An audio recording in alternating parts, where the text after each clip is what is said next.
Glad to see everybody back again. Friday morning, here we are for the second lecture in this series. And before I dive in, I just want to point out that somebody did ask the question last week at the end, came up and asked, well, what about the Chinese? What about the peoples in India? And this is quite obviously the history of Western science. I don't want to diminish the scientific legacy of China or any other culture. It's just that this is what I know. I haven't studied, it would be an interesting compare and contrast, obviously. So not to diminish contributions or legacies of other cultures, but this is unabashedly the history of Western science up until the scientific revolution. I want to introduce the stars of our show, so to speak. These are the 5 people we're going to be focusing on over the next 3 sessions. Those names are probably familiar to you, or at least some of them are well familiar to you. Representing Poland, we have Copernicus. Standing in for the Danish, Tycho Brahe. Representing Italy, Galileo. Johannes Kepler was from Germany, and then of course Isaac Newton from England. So we have 5 different countries represented in this little community of scientists that had developed in Western Europe. And you can see the timelines, so you get some sense of the relationship of their lives and their careers in a temporal sense.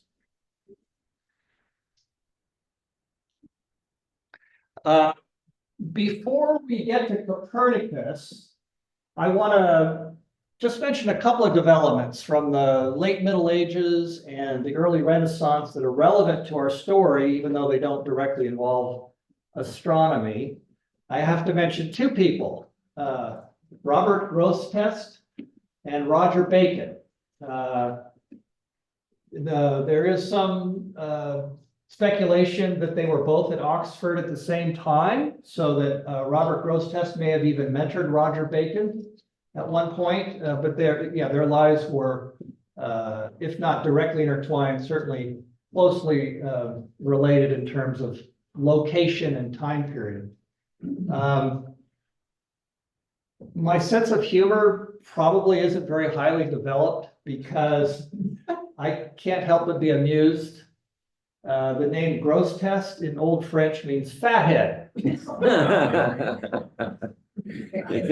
I don't know how he got that name. It may have been passed down from a previous generation, but it is unfortunate for poor Robert. Certainly in the figurative sense of the word, he was not a fathead. He was very smart. And so just to mention a few things about him, I mean, they were both theologians, they were both scholars. In the traditional sense of the word back there, they studied at Oxford, so they were familiar with a wide number of academic fields. They were philosophers, but they were both interested in science, and they're remembered primarily nowadays for the contributions they made to advancing a theory of science. We talked about the scientific method a little bit last time, and these 2 are remembered for their contributions in sort of articulating it. So, for example, Robert Grosseteste formulated and endorsed the concept of a controlled experiment. I think you know about that, how you want to control all the variables except one so that you know exactly what you're dealing with. And also he drew attention to the 2-fold nature of scientific reasoning. And this is relevant to our story as it develops also. The idea that you start with particular observations, like the ancient Greeks did, and even the Babylonians and the Egyptians. But you start with those observations, and then without engaging mythology or religion, you try to understand universal laws, natural laws. You develop this idea of laws, and that would be an example of inductive reasoning. And now that you have your laws, you use deductive reasoning to try to make predictions about what new observations you might make. And you make your prediction, and then you try to test that prediction. So he had that concept in mind. And then Roger Bacon maybe articulated the scientific method quite succinctly, and maybe for the first time. Theories supplied by reason should be verified by sensory data, aided by instruments, and corroborated by trustworthy witnesses. Very important that your witnesses are as unbiased as possible and don't have too much skin in the game in terms of wanting a particular answer. Now, back to our timeline. Now I'm showing you the invention of the printing press. You all know about that. And so am I saying that the invention of the printing press was important for sort of getting the ball rolling at the scientific revolution? Absolutely it was. These scientists, as well as a host of others that maybe history has forgotten, were spread out all over Europe now. There was a community of scientists and philosophers and so forth and scholars, and the printing press really, again, revolutionized method of communicating with one another. So they were writing books, they were printing books, they were writing commentaries in journals, and those journals and books were being shared.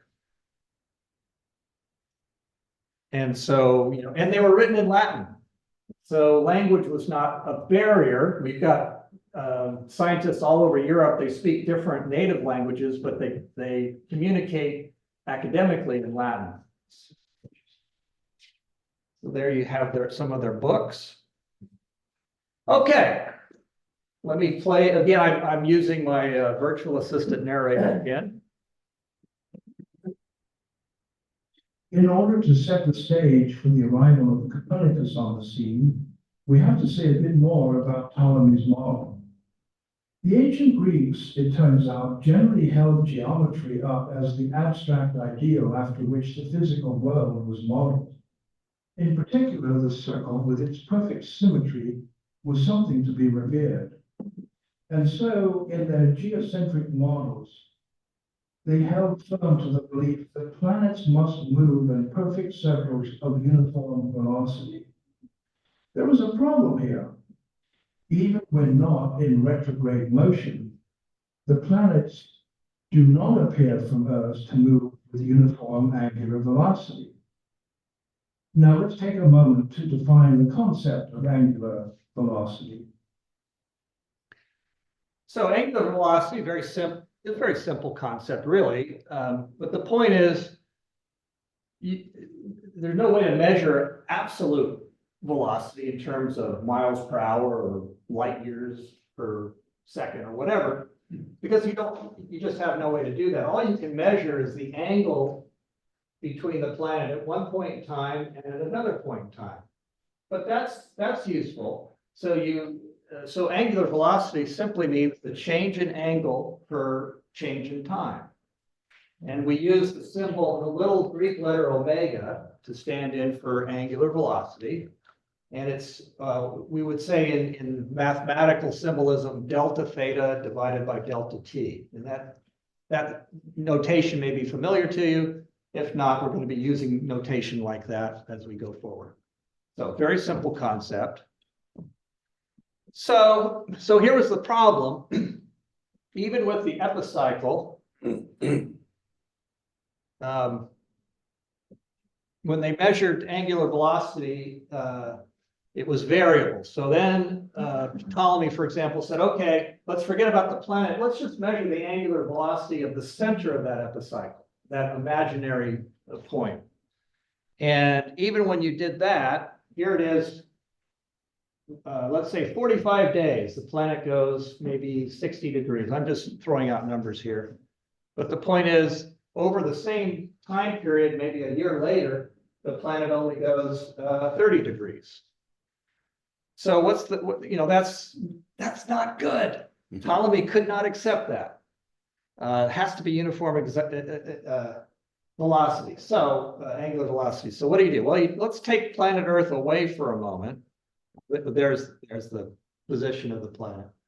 Let's take Earth out of the picture for a moment.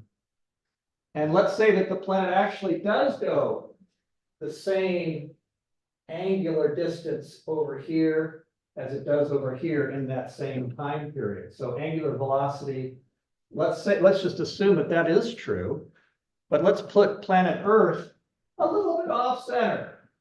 It's a fudge factor. But when you do that, you see from Earth, this angle is going to be smaller than this angle.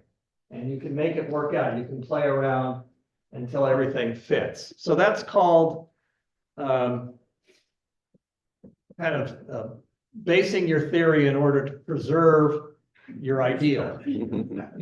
That's not really the way you do science, but it's okay. I mean, you could say it's a hypothesis, but the whole purpose was to preserve this idea of uniform velocity around a perfect circle.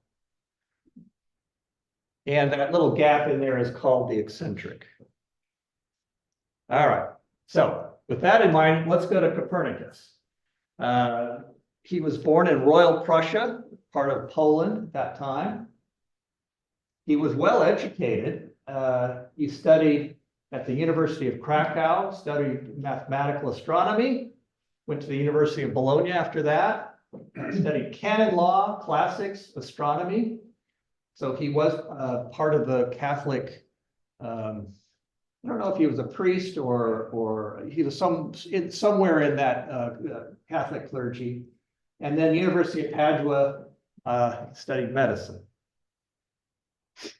Now, let's take a look at the heliocentric model that Copernicus is famous for. He had this idea, that Ptolemy model isn't quite right. Let's put the sun at the center and see what happens. So he does that. He puts the sun at the center. So revolutionary idea, heretical idea in the eyes of some. But guess what? He still has this faith in the perfect circle. He won't let go of that. But lo and behold, he has the same problem Ptolemy did, to a lesser degree perhaps. But over here, so again, if you're looking at angular velocity around the sun over the same time period, it's variable. And it takes a lot of careful observations to recognize that, but he couldn't deny the data.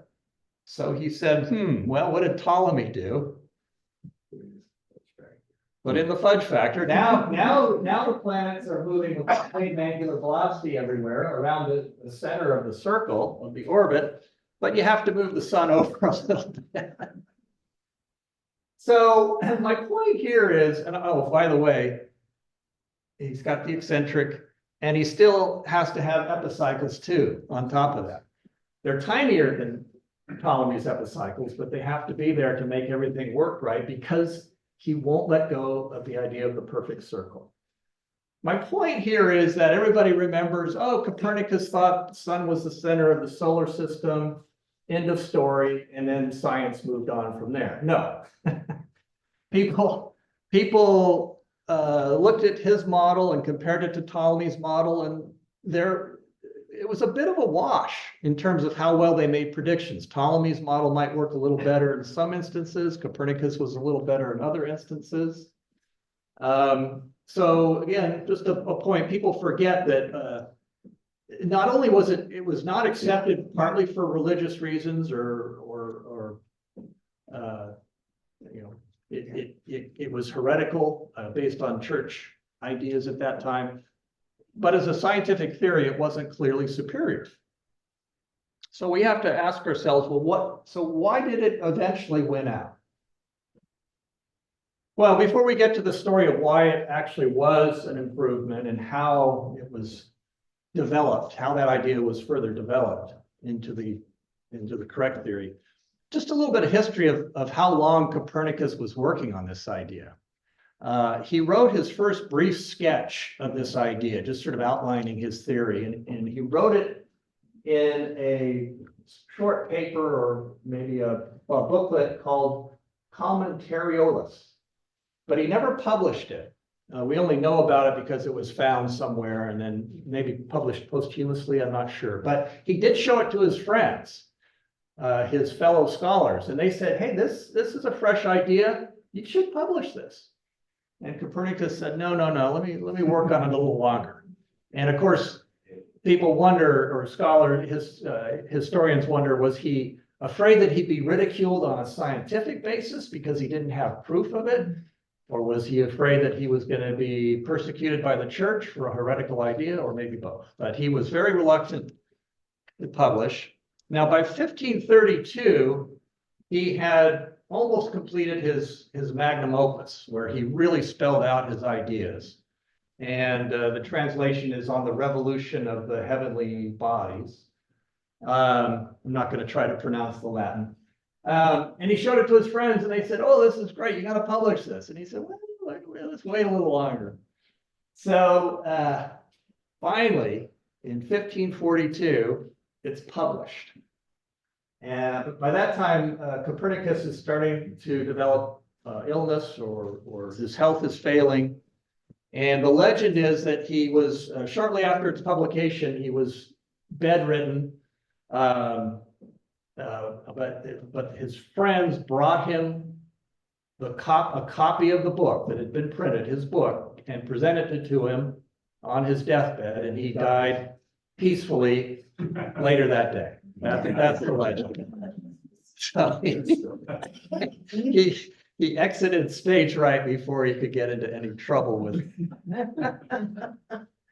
So over the next 60 years, and maybe even a little bit more, it's said that only a minority of astronomers in Western Europe endorsed Copernicus's idea. The rest of them still favored Ptolemy, or perhaps some other hybrid model, which we'll talk about. But the scale of judgment was still tilted more towards Ptolemy than Copernicus. Can I ask a question? Yes, go ahead. How important was the time that church was persecuting people who had, who were not, it was a time of the Moors in Spain and all of that stuff, and it must have been very scary to have ideas that were quite different. Right. Accepted. Well, right. I mean, when I say that he might have been afraid of being persecuted by the church, I'm not saying that lightly. I think that could have been very heavy on his Yeah, mind. they burned people at the stake. Oh, well, that's right. That's right. And we're gonna talk more about that as we go forward. And again, there actually is a long story. It's very interesting, but he had not published his book, but one of his friends who knew about his ideas gave a lecture at the Vatican. And surprisingly, the Pope was very interested. Now, there were when people in those days, apparently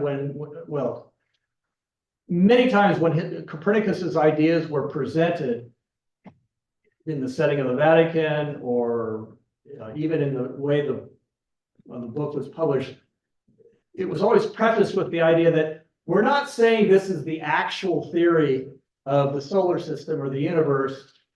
We're just saying this is a way to make predictions that may sometimes be more accurate than Ptolemy's model. So there was always this hedging, and that's what happened when his friend gave this lecture to the people at the Vatican, including the Pope and some of the clergy or cardinals.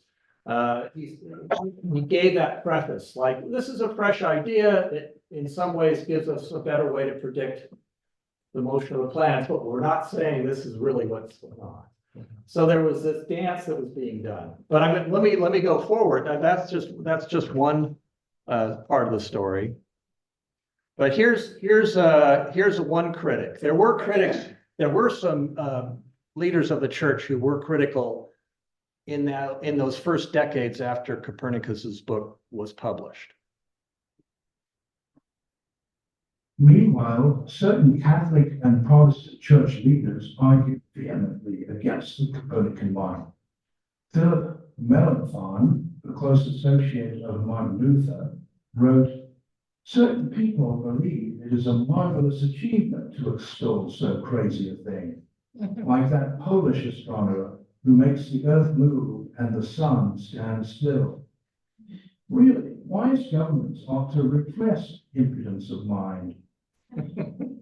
As the three general reasons for rejecting the Copernican system, he cited the eminence of the senses, the 1,000-year consensus of men of science, and the authority of the Bible. For Melanchthon and for others, if the earth were moving, surely our senses would detect that motion. Makes sense. That's true. That was a common thought. So you get that idea that common sense says we're not, Earth's not moving. And then the other half of it was this respect for ancient ideas, whether it was the Bible or Aristotle or the ancient Greeks. Remember, there was this Dark Ages. And in the beginning of the Renaissance and so forth, when they rediscovered these ancient texts, and they had great respect for them because it was fresh to them, and it was handed down from long ago, and they were reluctant to dismiss it. But that's what Copernicus started that ball rolling of saying, well, let's question authority. Well, questioning authority can be hazardous to your health. But there's two sides to that. So in some circles, Elsewhere in Roman Catholic circles, Copernicus's book was incorporated into scholarly curricula throughout the 16th century. For example, at the University of Salamanca in 1561, became one of the 4 texts that students of astronomy could choose from. And in 1594, the book was made mandatory. It was finally banned by the Catholic Church in 1616 in response to arguments put forward by Galileo in favor of the Copernican model. so we're going to get to Galileo, but Galileo was the one who really forced the issue. And we'll talk about that more, but I guess I could say for now, Galileo was a little bit more upfront with his arguments against Ptolemy's model. And he got into this debate with someone from the Catholic Church, some cardinal. And I think they wrote a couple of published commentaries arguing their side, and it turned into a little bit of a personal rivalry. It got a little bit ugly. And of course, Galileo probably got the upper hand because he was able to write in a satirical style and sort of make fun of the cardinal. And the cardinal didn't like being kind of humiliated by this smarty pants Galileo. So it became personal. And so when Galileo was brought in for the trial at the Vatican, the prosecution had a grudge, and that didn't help Galileo's case. So Galileo wound up had to go under house arrest. He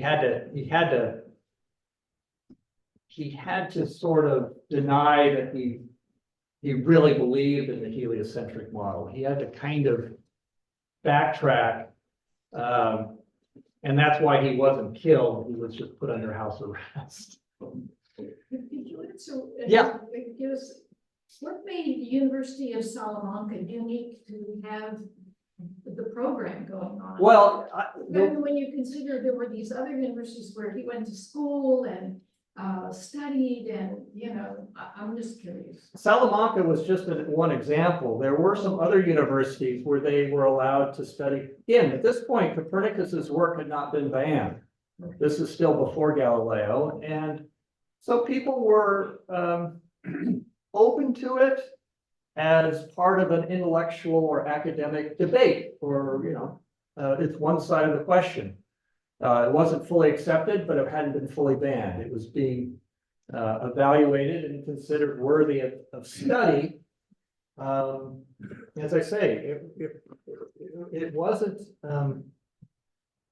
a real problem for many people in the Catholic Church. It was a real problem for some in the Catholic Church. They were criticizing it very vehemently, but they were not.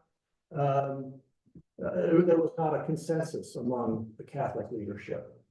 So it was a divided thing, a divided view, but it was only when Galileo really pushed the issue that the Catholic Church had to come down hard. So very interesting how that evolved.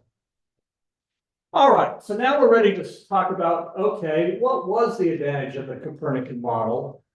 And in part, we can only say this in retrospect, because obviously it was closer to the truth. There were some errors in it, but what did it allow? people like Kepler to do. Well, Copernicus himself pointed out something very useful about his model. See if I don't know if I Yeah, you might, is there a little X there? there is, but I don't have a cursor here. Let me try this. There we go.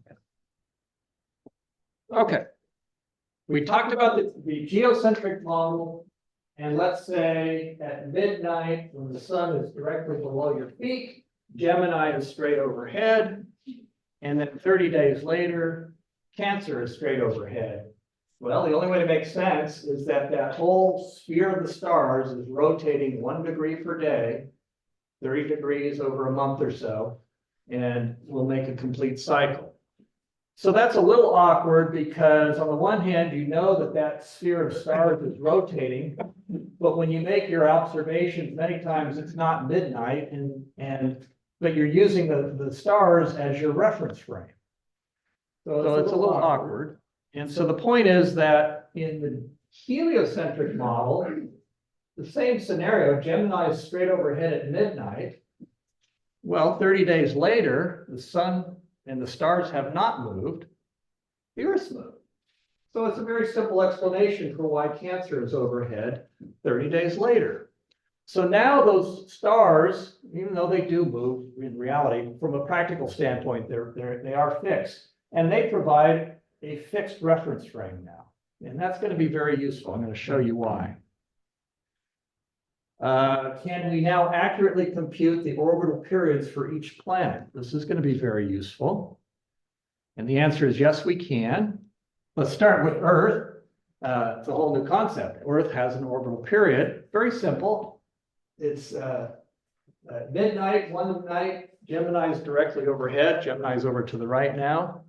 The Earth goes all the way around the sun in a year, and 365 days later, more or less, it's right, Gemini is right overhead again. Okay, so 1 year, 365 days. What about the other planets?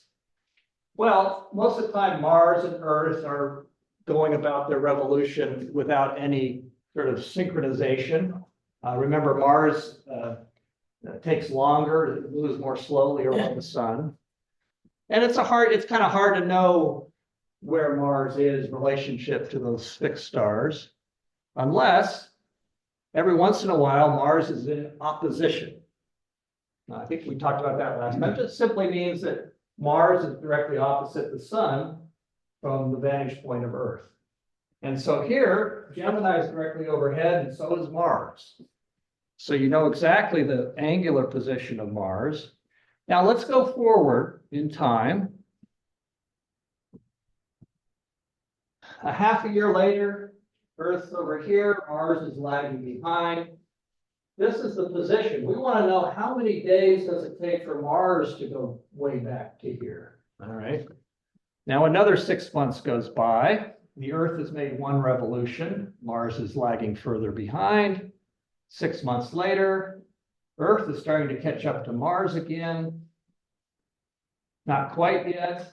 Now look here. At this point, Mars has made one revolution, one orbital period. But from Earth's vantage point, it's kind of hard to tell when Gemini is directly overhead Mars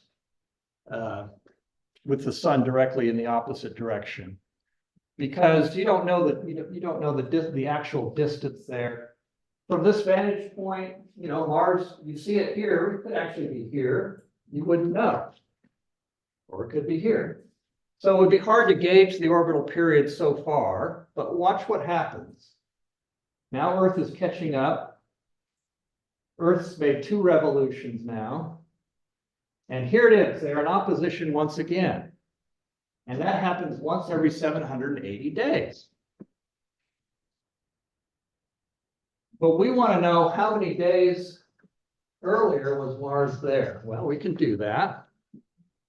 Here's how you do it. We know that based on measurements that could have been made at that time, the Earth has traveled now 770 degrees since that first night, meaning 2 full revolutions of 360 degrees plus an additional 50 degrees.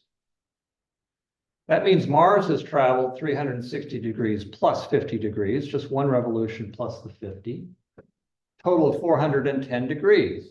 So first question, what's Mars' angular velocity? Well, 410 degrees in 780 days, omega or angular velocity equals about a half a degree a day, 0.53 degrees per day.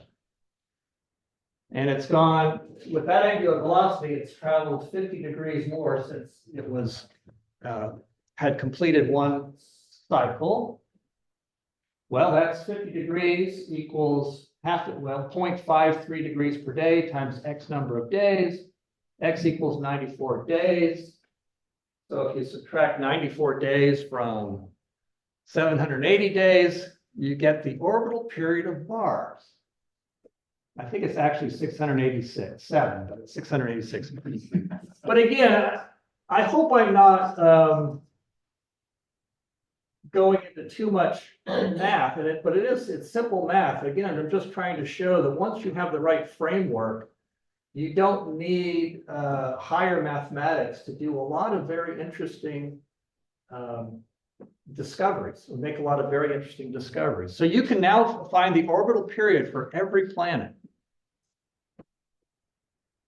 Can we accurately compute the relative distance of a planet from the sun?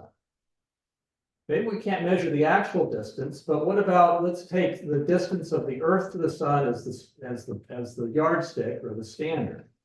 What about the relative distance of the other planets? I think this is very clever when I read about it. Okay, once again, Mars is in opposition. It doesn't matter where it happens, it's in opposition. And we know that the full cycle is 780 degrees. That means a half a cycle would be half as many days. That would be 390 days. And Mars and Earth will be on opposite sides of the sun. What if you go forward a quarter cycle? Well, a quarter cycle is going to separate them by 90 degrees. 195 days. Again, just simple math. But guess what we have now? We've got a right angle, and we love right angles. The Greeks loved right angles, and so did Copernicus, because now you can make a right triangle. Now, again, keep in mind, there's no way to know this angle is 90 degrees in any other way, unless you understand how this period of orbital periods work and how the cycle of oppositions work. But this little trick gives you an angle of 90 degrees. And if you draw the right triangle, here's an angle you can measure. You can measure that angle. And when you do that, you get a number, theta.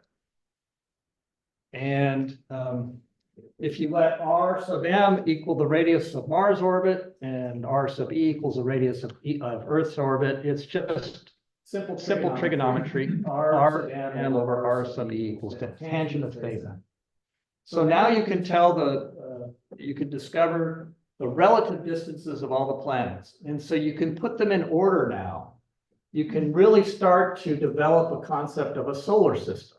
You don't know these actual distances yet, but you know the positions of the planet in the proper order. But even more so, you know the relative size of their orbits. Very important. This is actually what Copernicus's model, the most important aspect of it. Kepler's going to build on this. It's a starting point. But the point is, look what you learned. You learn that as you go out in the solar system, each planet, as you go out, has a longer and longer orbital period. There seems to be a relationship between the orbital period and the distance from the sun. That raises the possibility of what? There might be some formula. You could develop an equation or a formula, and we would say in modern mathematical terms, P, the period, is perhaps a function of the radius. We don't know what that function is, but there might be some standard way of manipulating the variable r so that you wind up with the period. Imagining a mathematical relationship of this type with something and it became a core principle and sine qua non of the scientific revolution. Copernicus believed that nature was essentially mathematical structure, and that only the power of mathematics revealed the true nature of the planetary system. Next time we'll see how Kepler builds on this concept. Spoiler alert, here is Kepler's third law. Again, if you don't want to know Kepler's third law, close your eyes. There it is. Period squared equals some constant times the cube of the radius. Or if you prefer, P equals this, and that's the function of R that gives you the period, the square root of K times R cubed. Well, and so time for an intermission. I did last time. I have a break, and so we're gonna have a little short break. 5 minutes or so, stretch your legs, and then we'll carry on.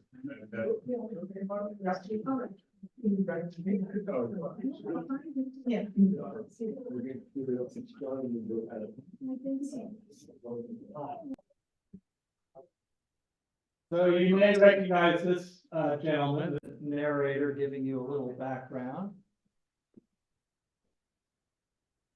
Many, including Einstein, have called Galileo the father of modern science. He didn't exactly invent the scientific method, but he did perhaps more than anyone before him to demonstrate its power. Like Copernicus, he believed that nature is essentially mathematical in its structure. He famously said, "Mathematics is the language in which God has written the universe." Also, like Copernicus, he suspected that the geocentric model was wrong. Furthermore, he found a way to prove that it was wrong. So this is an interesting development. And there's, Galileo had his hands in a lot of things in sort of the field of science. But we're going to start with his use of the telescope. Apparently the telescope, the credit for its invention goes to somebody from the Netherlands. I've forgotten the name. But within a year or two, Galileo knew of the telescope and perhaps had seen some drawings of its design. So he goes about building his own telescopes.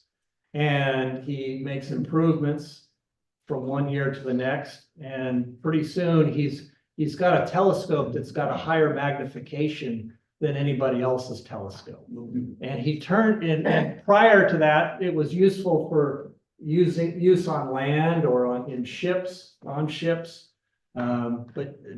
you didn't get a whole lot of information by looking at the stars until Galileo came along with his much improved telescope.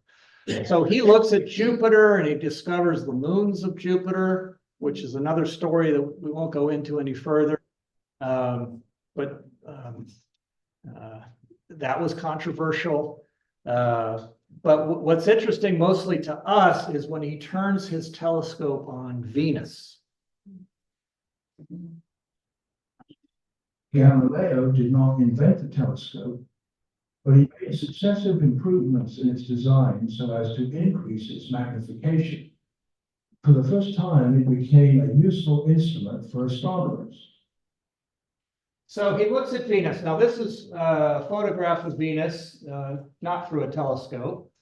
But remember Venus, well, we'll see a picture of that in a minute, or a diagram. But Venus is close to the sun, now that we have our heliocentric model.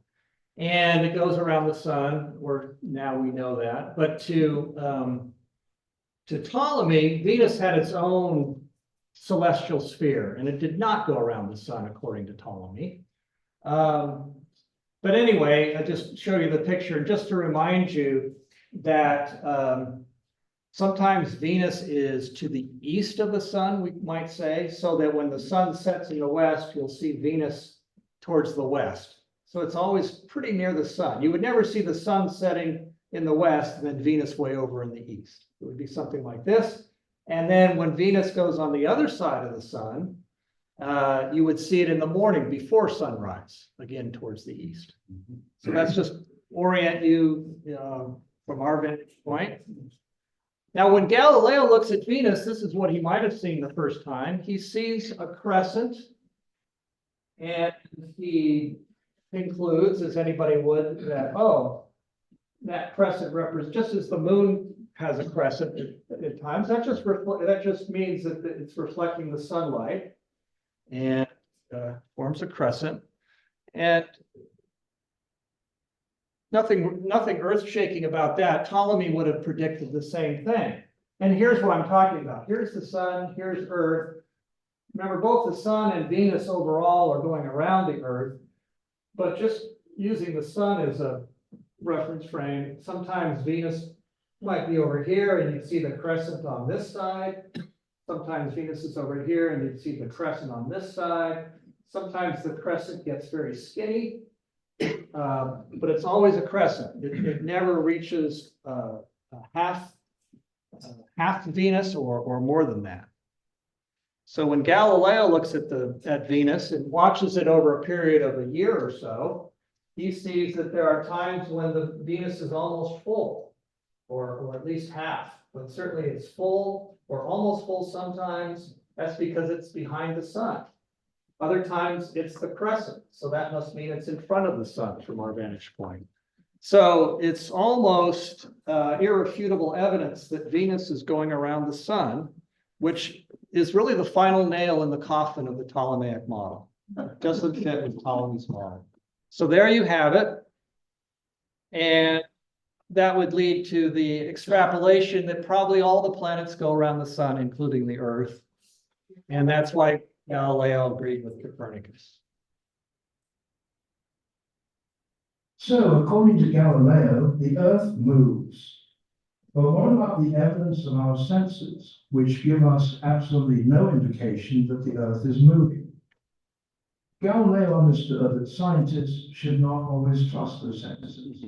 So he did a thought experiment to convince himself, and perhaps others, that our senses might be misleading us.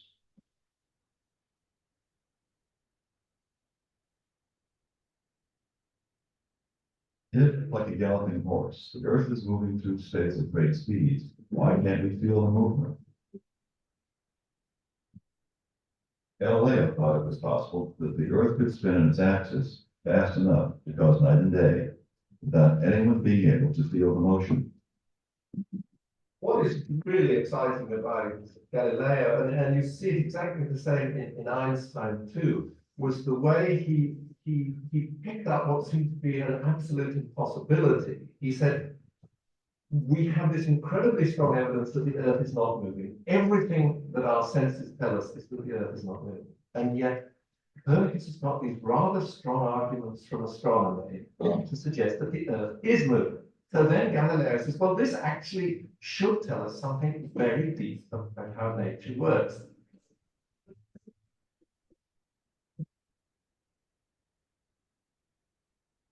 In Galileo's thought experiment, a horse represented the motion of the Earth.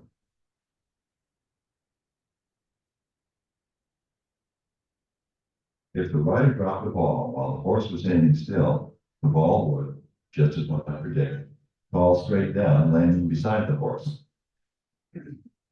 But Galileo thought, what would happen if the ball was dropped while the horse was moving through space in a gallop? Would the ball now fall behind the moving horse? No, thought Galileo. For in his thought experiment, the forward motion of the horse would be translated through the rider's hand to the ball, so that when the ball was dropped, it too would continue to move forward, landing beside the horse just as before.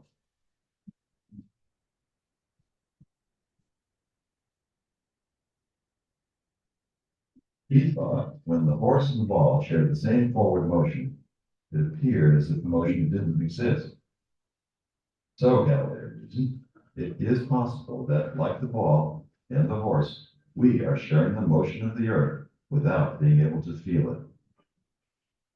There is a sort of a principle of relativity where if you're sort of moving with the Earth, everything shares the same motion. Not only is the Earth moving, but I'm sharing that motion as well. And therefore it is all hidden.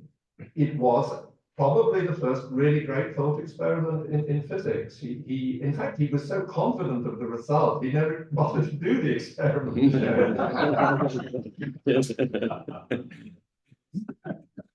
Yeah, so, it's funny, thought experiments are very important in science, as you may know. Yes. Einstein was great at thought experiments, but so was Galileo. And it's kind of funny that his intuition was good enough that he didn't need to actually do the experiment. He just knew it was right.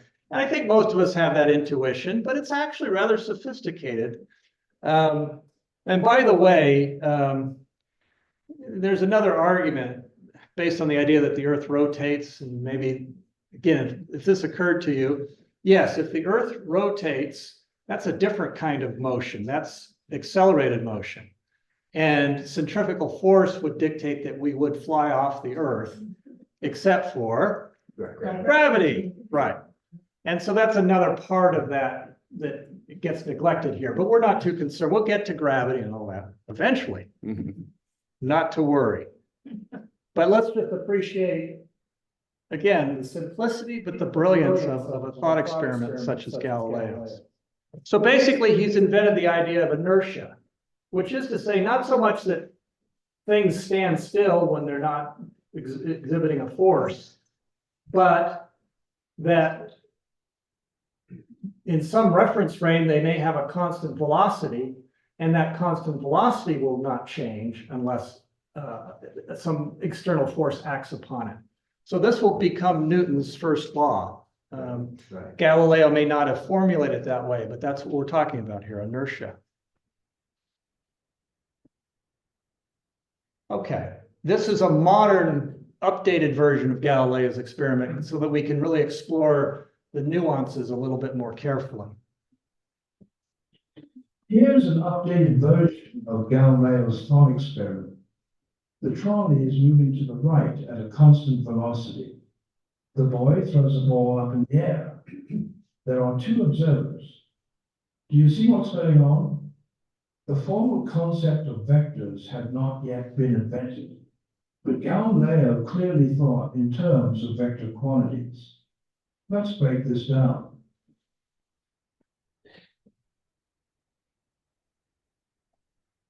Let's focus on observer A. If he were in an enclosed boxcar with no windows, he would have no way of knowing from any immediate evidence that he was moving to the right at any particular constant velocity. This is just like us standing here on planet Earth, revolving around the sun, but being unable to detect the motion of the Earth. According to the boy, the ball goes straight up and down. There is no experiment he could do within the enclosed space to determine that he is moving.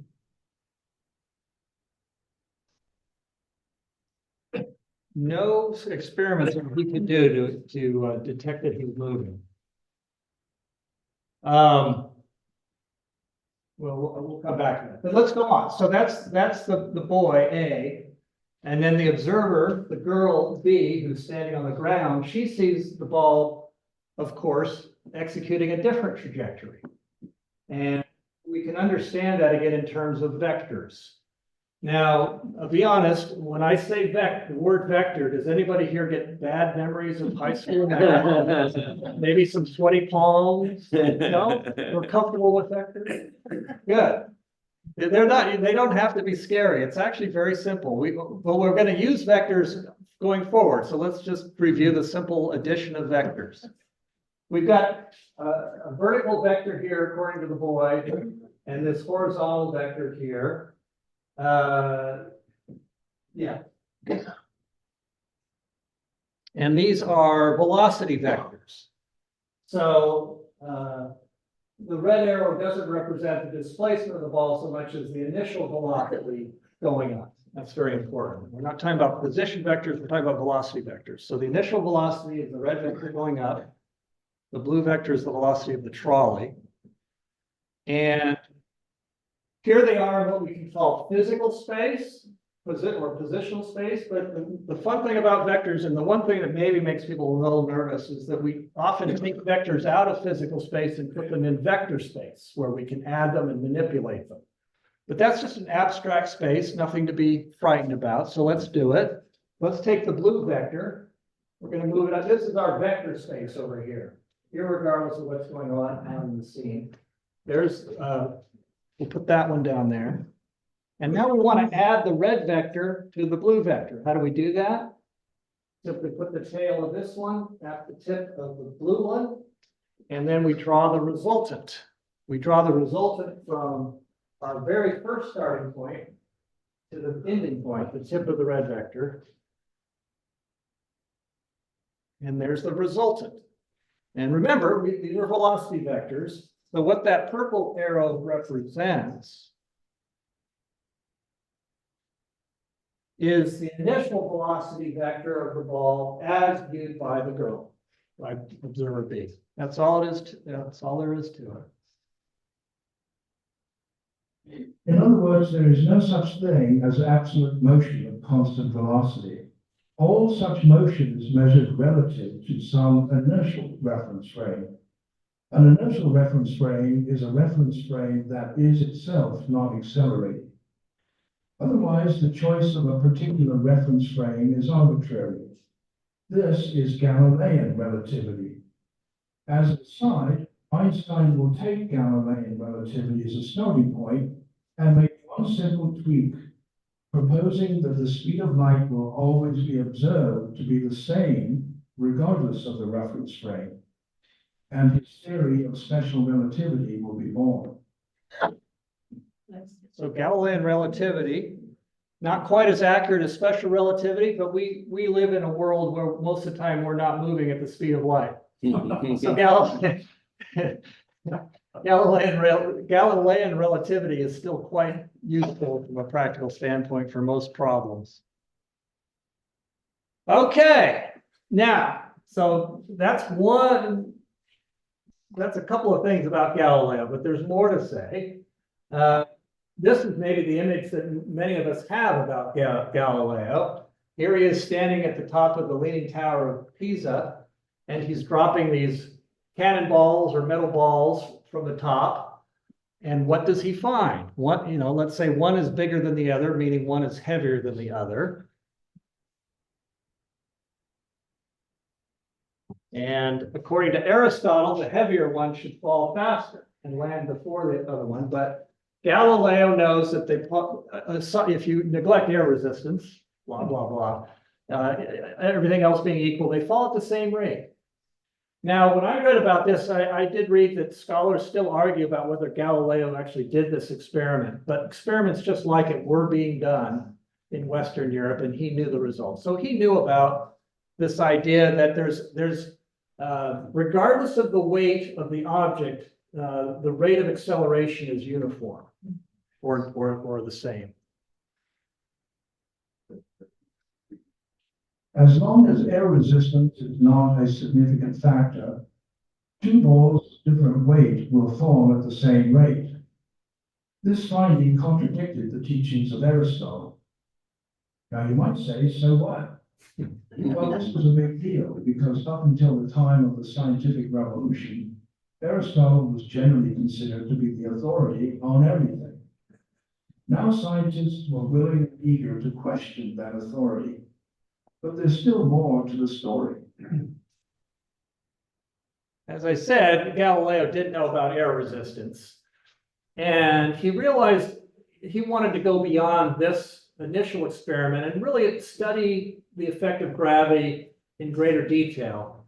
And look at how fast things accelerated and was it truly uniform and so on and so forth. And he realized that he was limited because they didn't have accurate stopwatches back then. And if you want to measure velocities, you need a good stopwatch, unless you slow things down. But when you drop something from the top of the Leaning Tower of Pisa, it picks up speed pretty quickly, and your instruments aren't going to be good enough. So what does he do? Galileo wanted to learn more about. Yes, I just said that. Thank you. I won't ask you to repeat what I just said. He builds these ramps. He builds these wooden ramps and he makes them very smooth to eliminate friction. And he does his experiments. I'm imagining he does the experiments. He sets up these ramps on a marble floor, a nice smooth marble floor. So when the ball hits the floor, again, it moves with constant velocity because there's no friction. And he starts doing experiments. Now, the other thing he does is he builds his own water clock. He wants to have the best water clock in Western Europe. I don't know if his design was similar to these. These are just some examples of water clocks. But his was quite sophisticated. So he had a pretty good timekeeping device. And he starts rolling balls down the ramp. So let's say he starts here, ball comes down here, it's picked up some speed. He wants to know what that final velocity is. How would you measure the final velocity? Well, you can come up with your own answer, but I'll show you what he probably did. You watch that ball go a certain distance. You measure that distance, and you keep track of the time and figure out how long it took the ball to go from one end to the other end along the floor. So again, no friction must mean it's constant velocity. He's got his water clock. He measures delta t. And the final velocity is simply the distance divided by the time elapsed. Or more generally, the equation's often written this way. The distance d, if something's moving at a constant velocity, v sub c, the distance simply equals velocity times time. So he's got the final velocity. That's very useful. Now he's going to go back and say, okay, that's easy. The hard part is what's going on from here to here. The ball is picking up speed, but how quickly does it pick up speed? In other words, can we have some sort of relationship where d equals question mark times delta t? So he's going to measure delta t. Well, we're going to introduce two premises here. First is the mean speed theorem. And that is, if the initial velocity is 0 and the final velocity is v sub f, we would guess that the mean velocity, the average velocity, is 1/2 v sub f. And this actually turns out to be true, and Galileo has been given credit. But actually, there were scholars from 200 years earlier who developed the mean speed theorem, and that was at Oxford. So anyway, that was kind of interesting. So now we have a formula for the distance, and we can relate it to the final velocity and to the time elapsed. Pretty simple stuff. And let's put, so here's our mean speed theorem. We'll put that over there. What about acceleration? Well, by definition, acceleration, and we're assuming the acceleration down this ramp is constant. Well, that makes sense. The ramp is at a set slope. So it should accelerate from here to here at the same rate it accelerates from here to here. That's just sort of almost self-evident. So acceleration is simply change in velocity over change in time. That's just a definition. What can we do with that? Well, let's also say the change in velocity is really just the final velocity, because it's final velocity minus 0. Okay, so that's our acceleration. Let's put that over here. Now we have two equations. Very simple thing. The obvious next step is to substitute this expression for final velocity up here in the first equation, and you get this. I think you can read that for yourself. Simple substitution. We're using algebra now. A little side note. Galileo, I think symbolic algebra had just been introduced in Europe at this point. But the ancient Greeks didn't have symbolic algebra. They did their thinking in terms of geometry. And that's what Galileo did. So this is not quite true in terms of what Galileo was doing. He was using, and there are some diagrams where he was diagramming a geometric relationship, which is what the Greeks would have done. But to make it easier for us to digest, I'm using symbolic algebra here. So again, if these equations start to make you a little nervous, give you a lump in your stomach, I apologize. But that's the only way I can teach it. And I hope I'm going slowly enough that it's not hard to follow. So to simplify that, we simply say that D equals 1/2 A times T squared. And that's a standard way it's described in any physics textbook. And of course, you can imagine he did experiments with different slopes. And of course, the higher or the greater the slope, the larger the constant A becomes. So he was pretty happy with that. He would have created a table. This is sort of just icing on the cake, but he creates the table. You've got to do the experiment to show that your theory is correct, right? Because if it doesn't work out, you've got to scratch the theory. But he does the table and he figures out the acceleration based on final velocity in t. Now he's got a value for A, and he's going to plug A into his equation.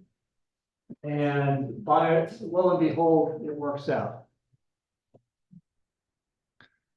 Okay, well, actually, that draws us to a close for today, but I'm just giving you a heads up of where we're going next time. Tycho Brahe and Kepler really go together as a pair, so I had to put those together for next session. And just to perhaps stimulate your curiosity, Tycho Brahe, shown here, had a whole different, a different model of the universe. He realized the problems with Copernicus's model and with Ptolemy's model, so he came up with his own model. And what he did is, the Earth is at the center of the universe. The sun goes around the Earth, but the planets go around the sun. So he liked that one, but it is a little bit more complicated.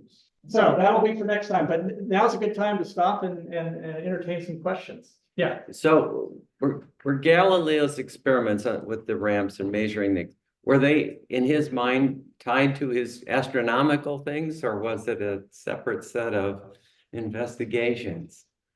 That's a very good question. I don't know the answer, but obviously he understands that there's some force that pulls things to the Earth. Yeah. And so it's gravity. Let's call it gravity. I guess the little reading I've done, I think he was doing the ramp experiments before he really got into the telescope studies. It Although might I'm have not been, sure. yeah, it might have been in a different order, by the Yeah. way. I did it to make a coherent narrative. Yeah. But and I'll get to your question in a second, but the one thing I will say is one of the many reasons why Newton is given so much credit is that it is said, was the one who clearly linked gravity as we know it on Earth to gravity that controls the motions of the planets. So if that's true, we would say, well, Galileo didn't quite make that connection between the force of gravity on Earth and the motion of the stars. Yes, now, yeah. You know when the first experiment was done that proved that the Earth was rotating? I don't, because that was another discussion that went back and forth for a long time. I'm glad you brought that up because again, I neglected that. Haven't talked about that. What I have read is for the ancient Greeks, for the most part, they wanted to believe that the Earth was motionless, including the idea that it did not rotate. So it would have been later in this early period of the Renaissance and the early scientific revolution. Certainly, it's hard to explain why everything goes around the Earth in one day. Mm-hmm. And again, remember we talked about that. That's called first motion to the ancient Greeks, and they just sort of forget about it because that's a given. But how would you ever explain how, it's hard to imagine anybody being comfortable with that. Mhm. How would the stars go all the way around the Earth in one day? So I think at some points, people just sort of gave in and said, yeah, the Earth must rotate. But that's a fair question. Well, Foucault's pendulum is the, sort of a proof. Oh, thank you. Right. I know what you're talking about. Yes. And but I don't know when that was done. I guess it was, Yeah. But did someone observe the stars very far north or south? Wouldn't they see that the stars move more, they'd see maybe a 270 degrees of movement in the night sky in one night, realizing then it's not moving around. Well, that goes back to the, I mentioned that briefly in the first session last week. Yes, anybody who looks at the night sky, if they look at it all night long, they see the stars rise in the east and set in the west. But it was an axiomander who looked to the north and saw that the North Star doesn't move. The stars go around the North Star. And he could see that. And he could see that. And that's when he said, aha, we need to think of a sphere of stars. And the North Pole is the axis of that sphere. Right. So again, that's how they explained it. Well, it just proves that everything goes around the Earth. Yeah, but again, the Earth didn't move. So the way they explained it was as follows. I didn't show this slide, but again, just to digress a little bit. Remember, according to the ancients, there were 4 terrestrial elements: earth, air, water, air, and fire. Okay, those are the 4 elements, but there was a 5th element that made up the heavens, and that was called ether. It was also referred to as quintessence. Remember the word quintessence from last time? So this quintessence or ether was extremely light, and it allowed things to move as fast as you wanted them to. There was the ether that was perfectly compatible with the idea of stars going all the way around the Earth in one day, and the planets and so forth. And that's where we get the word ethereal, meaning something very filamentous and light and yes. Came to understand how maybe Einstein had this idea of a thought theory. Did it come from him, or was it always in science somewhere, where you think something with, you contrive it in your mind, like his experiment in the elevator, Right. to get this idea from? Yeah, no, I wouldn't say that Einstein invented the thought experiment. Galileo did the thought experiment. Yeah. But I'm just saying, I think Einstein is renowned for his Right. thought experiments. Right. He was not an experimental physicist. No, he wasn't. He didn't want to get his hands dirty in the lab. He just did these brilliant thought experiments. And so, yes, so he thought about light. And as I understand it, he thought about Maxwell's equations. And if you look at Maxwell's equations, there's no reference frame. So he said, well, if you do some manipulations of Maxwell's equations, you'd come up with the speed of light. But there's no frame of reference. So it must be true regardless of the frame of reference. So once you say that light is the one thing that doesn't obey this addition of vectors, doesn't matter how, if I'm moving in a train and I shine a light forward, and I measure the speed of light, the person on the ground measures the same speed. You don't add the motion of the train to the motion of the light. So that one simple idea that the speed of light is constant regardless of reference frame led to the special relativity, and which is E equals mc squared, and all these deductions that come from it. It's And remarkable. C is the constant. Yeah, C is the constant. Any other questions? Thank you very much for your time. Okay. Yeah, and a few people have asked, we do record these and they will be posted. You can go to the OLLI website and you'll find recordings. Work out the equations for yourself. Come up with a new theory. Yeah, yeah. We're inviting new theories. If you've had a new model of the universe, feel free to share it next time. There you go.